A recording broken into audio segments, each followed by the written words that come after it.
ايوه يا عم اكون غني معايا فلوس كتير. هو يعني ايه تبقى غني؟ يعني ايه تكون غني؟ ايوه يا عم اكون غني معايا فلوس كتير. فلوس كتير ملهاش اول من اخر. اشتري واصرف وبعتر واعمل واسوي واروح واجي والكلام ده. طب احنا مثلا كلنا شغالين وبنسعى وبنتعب وبنعمل كل اللي علينا والكلام ده، وبنعمل فلوس الحمد لله. ولكن انت مهما وصلت انك انت عملت فلوس ملايين ملايين ملهاش حصر، وصلت الحرية المالية بمعنى الأصح، هتاكل وجبتك مفيش غيرها، مش هتقطع من طاقتك.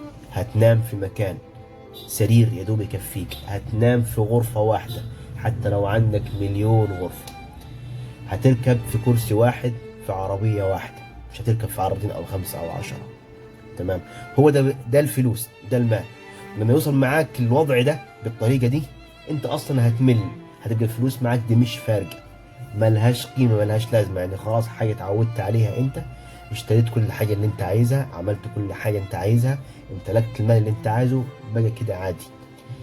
زيك زي اللي ما معهوش، مش هتفرق معاه. تحس انك انت كده خلاص، يعني مش عايز تتعب تاني، عايز ترتاح. هيبقى هنا في الضغط النفسي بقى، والضغط المعنوي، والاكتئاب والخنقة والضيق. لو ما عرفتش تفضي دماغك من ده كله، مهما كانت معاك من فلوس وأموال، ومهما وصلت الحرية المالية، هتحس نفسك إنه في حاجة ناقصاك، إن في حاجة أنت مش عارف هي إيه. الفراغ، عدم الاحتواء، يعني الصحبة الطيبة، الصحبة الكويسة اللي حواليك. هتحس نفسك إنك أنت في حاجة برضه ناقصاك، وعايز تكملها مهما وصلت. فوسط الدوشة والسعي والروح والجاي والشيء اللي بنتعب فيه في حياتنا والحوارات دي كلها، ما تنساش نفسك. ما تنساش نفسك. حاول تحس بنفسك، تخلي بالك عن نفسك، تخلي بالك عن صحتك، تخلي بالك عن أهلك، تخلي بالك على أهل بيتك، على أسرتك، على أولادك، على أطفالك. هم دول تمام اللي هتحس إنك أنت غني بيهم.